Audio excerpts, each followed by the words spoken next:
never seen a guy without a head before? What's good, gamers? Nil here for Tough Mulligans. I'm coming at you live with the lightning fast meta breakdown for Act 3 Pierrot. We've got a lot to get through, so let's get it pushing. Act 3 was by far the largest event we've run so far, with 68 players duking it out on game day and 43 unique commanders making an appearance. This is a massive win on the side of format diversity and has helped create a varied play experience that the players seem to really enjoy. Gamers, run for the hills. The Blue Farm players have discovered Tough Mulligans and they are here in full force. In stark contrast to both Acts 1 and 2, we saw a massive increase from one pilot representing the deck to a whopping 6, bringing Blue Farm up to 9% of the metagame share, and tied for the second most represented deck in the event. That paired with a conversion to the finals proves that the big dog still has its teeth. Sharing that same 9% representation with Blue Farm, Kinnan continues its rise to prominence in the Tough Mulligans local metagame. Fresh off a win in Act 2, Kinnan continues to gain popularity and continues to convert. 6 players represented Kinnan and 2 of them converted. This brings the commander an all-time conversion rate of a massive 33%. With stats like that, it's no wonder Kinnan's in the running for the best deck in the Tough Mulligans metagame. And in a wild upset, the most popular deck at the event at a massive 10% meta share was Yuriko, the Tiger's Shadow. She recovered well from a couple of downswing events, showing up with 7 representatives, 3 of which converted to top cut. This made Yuriko both the most represented and the best performing commander at the event. It seems that her off-season has come to a close, and with excitement surrounding her in the server, I would not be surprised to see this trend of success continue. The same cannot be said for Hashaton, who fell off hard. Though it didn't convert in its first event, it was tied as the most popular deck in Act 2. There was hope that with additional time, it would cement itself as a mainstay of the Tough Mulligans local metagame. Those hopes were dashed entirely, with only one player choosing Hashaton and failing to convert. More data may be required before a concrete nail is planted in this coffin, but it's looking on the mediocre side. Likewise, Atraxa also saw a concerning fall-off, from being tied as the most popular deck in Act 2 down to a single representative. Now that said, a previous winner, Fizzle, stuck to his guns with it and once again graced the finals pod with his presence. It's unclear why Atraxa experienced such a monumental fall-off, considering it very much still is performing when played. Only time will truly tell if this is an outlier or an off-season. Speaking of decks that are really performing, Magda is still making waves, with both her representatives making the cut and bringing her all-time conversion rate to 75% in the history of the circuit. For a deck with such middling representation, it is consistently putting up results. She's definitely a powerful, if somewhat skill-intensive choice in the Tough Mulligans local metagame. The remaining few members of our top cuts certainly didn't disappoint either in terms of unique and interesting decks. Zimone and Dina made their first appearance in the Tough Mulligans local metagame and pushed all the way to the finals pod. A strong initial showing, to be sure. I expect to see more of this commander in the future. We could all use a little more Hulk representation in our lives. Narset Enlightened Exile was another interesting conversion. Historically speaking, the combat damage focused deck has struggled to perform, but it's long been theorized that a deck that truly pressures those cushy life totals would be able to fill a niche in keeping insane decks honest. It's unclear if this is the one, but I wouldn't be surprised to see that niche explored more thoroughly in the coming season. We also saw a delightfully devilish duo of Grixis Plus Turbo decks in Inala and Essica, giving a much-needed break from all the mid-range. Inala, of course, being in contention for the fastest deck in the format, and Essica building a niche out for itself since John and Dev converted at the Boil 2. These two put on quite a show at this event, and I certainly wouldn't mind seeing more of them in the future. Mushy Brownie once again brought Marnius Calgar some success, this time without Dramatic Scepter and with a 99 Tivit plan. Very interesting build, very well done, Mush. I look forward to seeing this deck develop over the year. Niv Mizzet Perun made another top cut appearance in Act 3 in the hands of specialist Jordan. Niv continues to impress and perform despite losing 3 of its best cards last year, once again proving that the old dog might be down, but you can't make him drink. What? Overall, we saw mid-range continue to dominate, though this time it was significantly more Simic Plus focused than before. Sultai and Sans Red seem to be strong contenders for keeping the ample Grixis presence in check.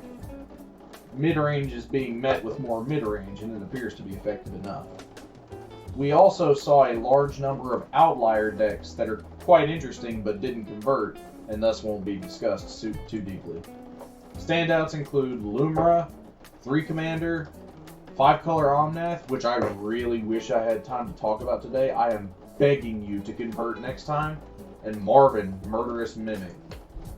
This is by far the most diverse our meta has ever been, and is the most diverse tournament meta I have ever seen in person.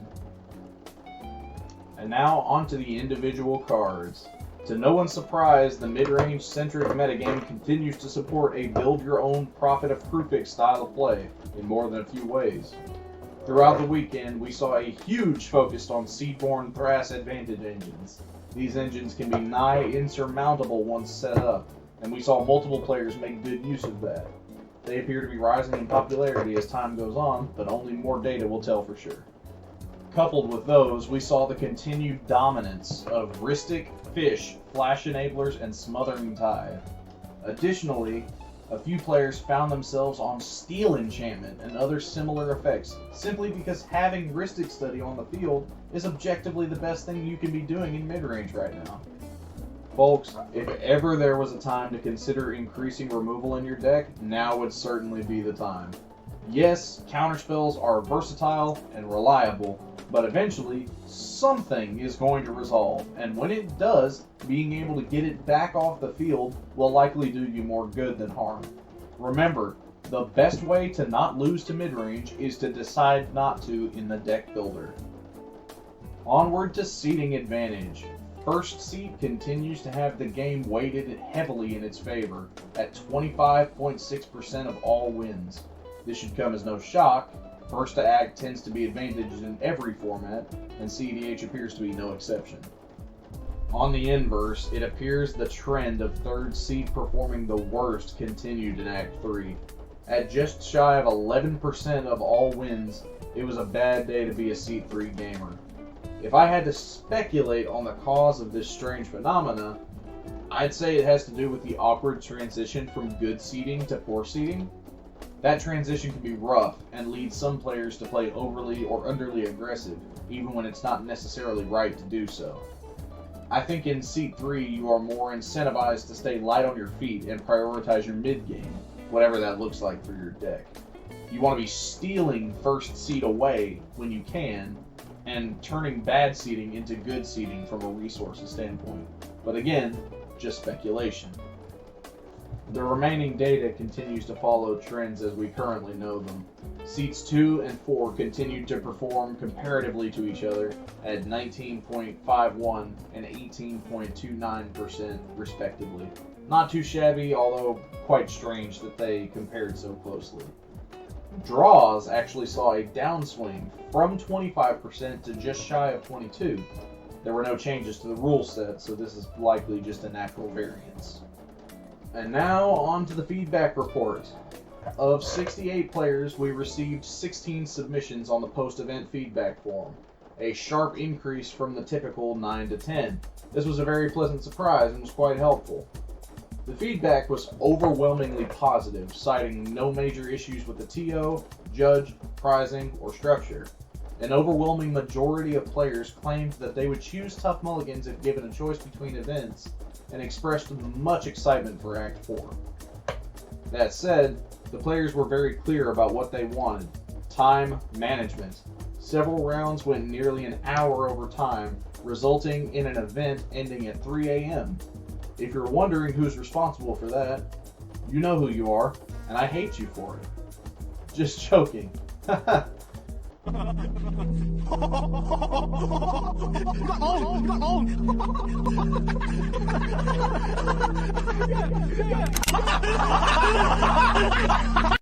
combat this, Tough Mulligans will be experimenting with a hard limit on red time. It's currently set at an average of 20 minutes and no more than 30. Any game going beyond that point will be treated as a draw. Theoretically, this should ensure events are moving promptly onward towards their natural conclusion. This will first be in effect in Act 3, Rising Action, taking place April 19th. See you there. And the feedback from that event will be used to tweak or remove the limit if needed. Players are urged to complete the feedback form after their tournament comes to a close. Please do it. We read every response personally and take that feedback into account when making changes to better suit what our players want. You gave us the greatest gift of all, your time. Improvements to these events to make them even more enjoyable is the reward for such a gift. So please give us your feedback. Help us make Tough Mulligans more of what you enjoy. And with that, we have the relevant general data for Act 3 Pierrot. For more complete information, please refer to the spreadsheet in the description. And now, a brief intermission before we get into the winner's interview. A special thank you to the Tough Mulligans Patreon members, Shu, Persephone, Soren's Insanity, and Michael T. Marth. Your support helps keep our tournaments free for everyone. And we're back. It's time now for the winner's interview. We are here with the winner of Act 3, Sapper. How's it going, bud? Good, how you doing? I am in need of a nap, just about the same as always. Yeah, I got my nap time scheduled in about 30 minutes. Man, I feel that. So, tell us about your deck. I saw that you won on Yoshimaru Thrasios. That's a bit of an unusual choice. It's been a minute since I've seen one perform. What do you think? Yeah, I've always kind of been interested in Yoshi. Obviously, Thras has been doing really well in the meta, and with the recent success of all these ROG Thras decks, specifically like the Sam Black Cradle Farm, and then the Derevi deck recently in Fishbowl, I feel like Yoshi kind of sits nicely in between that, being mostly Simic with the access to white for silence effects. Yeah, and really, yeah, Simic Plus, exactly. Yeah. And really, I feel like the reason to be in Yoshi is because of it being an evolution target. Mm-hmm. So when I decided, I actually originally started this deck on ROG Thras because I had set out to kind of build a deck that would abuse Abhorrent Oculus. That was kind of like my whole plan. I was like, I think this card is broken. I think it's very hard to interact with, and I feel like it sneaks under this Rhystic mid-range meta because once it's on the board, it's pretty hard to react to, and a lot of people I think are under assessing how good it is. So I started with ROG Thras, and I was like, okay, I'm going to do a Breach plan or something here and fill up my graveyard. There's some synergies there. And I did okay with it at Fishbowl. I think I got 35th. And I could feel how powerful the games I had with Oculus were. Yoshi Thras does it better. It actually provides more... it provides another target for Eldritch Evolution because you can Eldritch Yoshi into Oculus, and then all of the potential creatures that you can flip up the creature combos like Emil Derevi and all your Abolisher effects are better hits off of Oculus when you manifest. So that's kind of actually the whole premise behind this deck is I built it around Oculus, and then I just layered it with the classic Derevi combos and the a taste of the mana Cradle Farm that ROG Thras is putting together. That's really interesting. I have not heard too much about Abhorrent Oculus in this format. And reading over it, honestly, I'm not surprised. It has a very, very strong text box. Like I think what most people are averted to, obviously, is that additional cast cost Yeah. to it because it's a dead card in your hand. But in my thought process was the best way to abuse this is obviously tutor to the battlefield effects, and I jam every single one that I can into the deck, including Neoform and Eldritch. Like I have no problem Neoforming Thrasios right into Oculus. And the games that it hits, I'm very confident that I'm going to be able to assemble a win from that point in 1 to 2 turn cycles. 1 turn cycle maybe, but if it goes around twice, I definitely will always have something that I can piece together from the face down cards.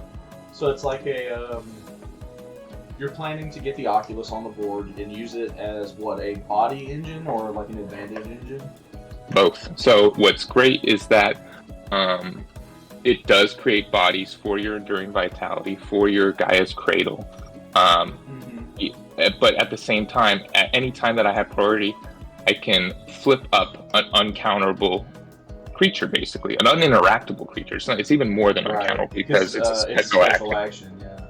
Exactly. So when if I get an Emil face down, a Derevi, a Kitten face down in one of those, and I flip one of those up, I can use that to flip up the other creatures to assemble combo. I've had Emil face down and a Basalt Monolith with a Kinnan in play, and just being able to flicker the Basalt right into play and go off. So it's just layered with basically a bunch of infinite mana combos. And once, it starts pulling those cards from your deck, very hard time stopping it. That's really sweet. I'm very happy to hear that. Yeah. I'm glad that works out for you, because that's a very, very interesting build. Yeah, I'm hoping it'll be interesting now that it's kind of people are seeing it now. So probably it's not going to be able to sit around for turn cycles like it was before, but it's still almost like kind of in the space of do we want to do something about it? Do we care? I don't know. It's a very innocuous card, yeah. Yeah. It's a very innocuous card. Because most people, when I tutor for 3, they're like, okay, what are you getting? You're not getting a Cutzel or anything. I'm like, no, I'm not going to get a Cutzel. Yeah. No, I'm just going to get a value piece. Fine. And they're like, okay. And they're like, oh, interesting. All right, let's see how this goes. Right. That's that's really cool. That's very, very cool. I would have liked to have seen it more in action, to be honest. Yeah, over the course of the Tough Mulligans tournament, I want to say it only came up twice, maybe 3 times. It did come up in the, I think it came up in the top 16. I don't think we saw it in the finals though. Yeah. So, but that's the other nice part about this deck is at the end of the day, it is just like hidden Derevi. So it very much, without the gimmick of the Oculus, it can very much just piece together any of those A plus B combos of Devoted Druid, Swift Recon, Kinnan Basalt, Derevi Emil. It's just layered in there. So you prefer your outlet over your combo piece in the command zone, essentially. Yes. Yeah, definitely. Yeah, that's really cool. So you would say then that do you think that this deck is well positioned in the Tough Mulligans local metagame? I never really thought about it in those terms. But I guess, yeah, based on results, it's so good. You think it holds its own pretty well on a game-to-game basis? Yeah, I do. I think, especially, dare I say, I'd say we're pretty, I mean, the whole of CDH is pretty slow right now, but I definitely have not seen so much turbo in our Tough Mulligans meta, and I think this sits very nicely when it gets time to get the engines rolling. It's a turns-based deck, honestly. It truly is. Yeah, turns are a resource, and if you get more of them, you have more resources. Totally. And definitely what I like about it too is it I've never felt punished by turn order in it. That's a definite plus side that nobody ever really talks about, aside from griping about being punished for turn order.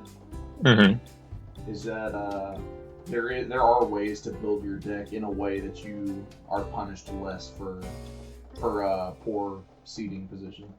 Yeah, it just grinds its way back in. So even that finals game, I wasn't obviously I was second. I wasn't punished in tournament, but I didn't have like I kept a hand that didn't really have very much early play, and I was struggling for most of like the first 3 or 4 turns, and then once it finally like started going, it just that snowball just goes.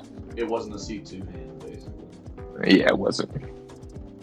Yeah, I mean, that's an interesting concept to think about, and I'm very happy to hear that you saw some success with it. Yeah. The deck was extremely interesting. Looking through it, I repeatedly felt myself just being confused at some of the choices. And then just reading through it and hearing what you have to say about it, it's kind of like it's all clicking into place. It's a layered combo soup that is wanting to use Oculus to just flip off basically free uninteractable creatures. Yeah, that's really cool. Yeah, that's what makes it go. And a lot of, probably I would say a lot of maybe the confusing pieces are just, does this card A get Oculus into play? Or B, once Oculus is in play, does it support what it's doing? So it's either turning its bodies into mana, or it maybe even bounces. Because being able to like put a counter spell face down sometimes. So sometimes you don't have a choice. I get 2, it's random off the top 2 cards. So I'll have to put a spell face down. And I'll choose that because I'll have, a snap or a bounce spell in my hand. But if I need to react, I can bounce this 2/2 manifested creature back to my hand, and now it's a Pact of Negation. Right. Or something like that. Right. So it is in a weird way, it's card draw. It is a little. Mm-hmm. Yeah, that's really cool. Well, I really do hope that you enjoyed playing with us. Oh, absolutely! I very much. This is the premier online tournament right now, and I'm very grateful you guys put this together. I know you put a lot of work into it and a lot of work to make this free and accessible to everyone. So kudos to you guys, because I personally don't know of any other groups in the play space doing what you guys are doing. And thank you for all your time and effort into the other TOs. And that brings me a whole lot of joy to hear people call it the premier tournament space online at the moment. Yeah, I mean, I was a big fan a couple years ago of the Chaos tournaments and those and what those guys were doing monthly, and you guys have really kind of picked up the torch and are leading the way. So, well, thank you for hopping on the call with me, Sapper. It was very wonderful to talk to you. Very great to hear about your deck, and I hope to be able to talk about it more. All right, brother. Thank you so much. Right. Enjoy your nap. You too.